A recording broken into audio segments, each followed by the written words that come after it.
one of the reasons that you're here and around the conference, you're talking to the ministers, is you want the government to do things to get more children reading, and you had a summit here in Liverpool about it earlier this year. What is the problem? What do you think we need to do? I think for me the problem is shared reading. So at that summit we were very focused on early years. We're very good in this country at getting kids the mechanical skill of reading, but they're not reading for pleasure. So we're teaching them all the tunes but they're not singing. We're teaching them all the steps but they're not dancing. And why is that? And I think that covers a much deeper problem, that, literacy is great and cultural capital is great, but as an indicator of emotional security, being read to when you're very young is such a great indicator. It's such a great boost. Shared pleasure creates shared trust. Shared trust creates confidence and resilience, and going forward, we know that we're in a kind of happiness depression among our children, where there's a shortage of happiness. We have this tool in our hands that we've had since the Ice Age to build the apparatus of happiness inside our children, and we're beginning to use it less and less, and I find that really worrying. I noticed that. I was really struck by one thing in the report where you said that we've created a generation of children who are amongst the most proficient readers in the world, but reading enjoyment is a different picture. Only 29% of 10-year-olds in England, compared with 42% around the world, say they like reading very much. Yeah. I mean, if your first experience of a book is being read to under a duvet by your mum or someone who really loves you, then you're at a completely different stage from someone whose first experience of a book is being given this object in school and being asked to decode it. And that's why we had that. That's why Book Trust has started that reading rights campaign, because your first right, is to be read too. In shared reading, it's the sharing that's important.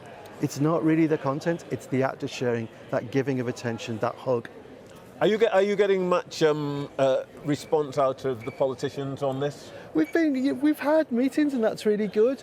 I think the thing is, it's not going to be a top-down solution. We've seen really amazing practice across the board, from health visitors, midwives, people in nurseries, all kinds of different early years settings.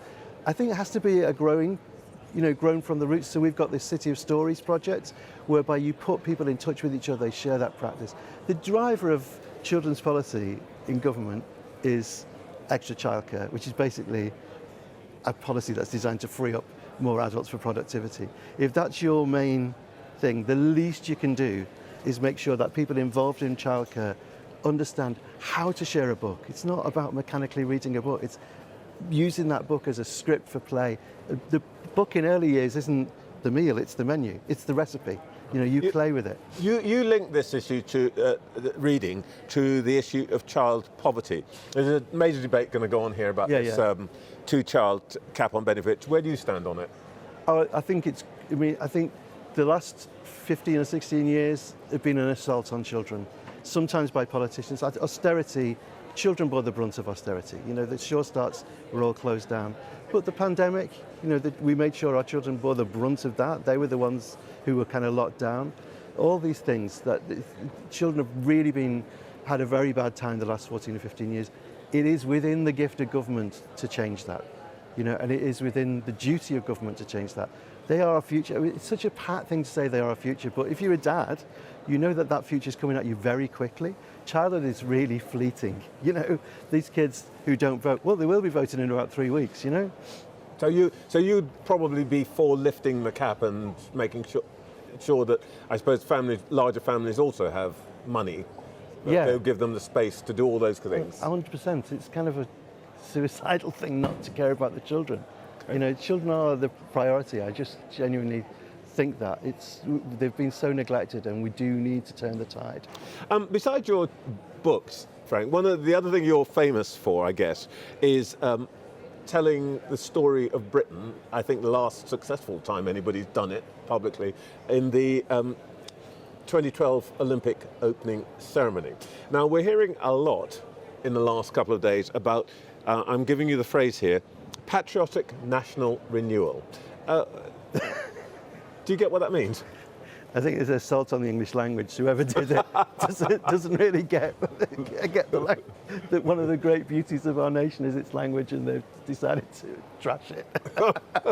Right. Okay. I'll pass that on to the Prime Minister. But do you think that? I mean, the idea, I suppose, that the Prime Minister has is that patriotism is a good thing, and he has a version of it which involves the flag and this and that and the other, and he thinks that some other people are corrupting it. Do you think this matters? Do you think that we are understanding patriotism in the right way, or is something going wrong here? Well, evidently something's going wrong. If the flag is the flag of your nation has sort of become an aggressive act, then something is, that's the Ulsterisation of England, isn't it? And as with family in Northern Ireland, I know what that means. That's not how a flag should make you feel. So something clearly has gone wrong. There's a difference between patriotism and nationalism, isn't there? Indeed, yes. And nationalism is a dodgy thing. And patriotism can be beautiful. Yeah, de Gaulle said patriotism is love for your own people. Nationalism is when you put hate for others first. Yeah, and you define your nation against others, which is a kind of insecure. That's a kind of bullying thing, isn't it? You can't love your nation and be a nationalist. I think if you love your nation, you feel cool about your nation and relaxed about your nation.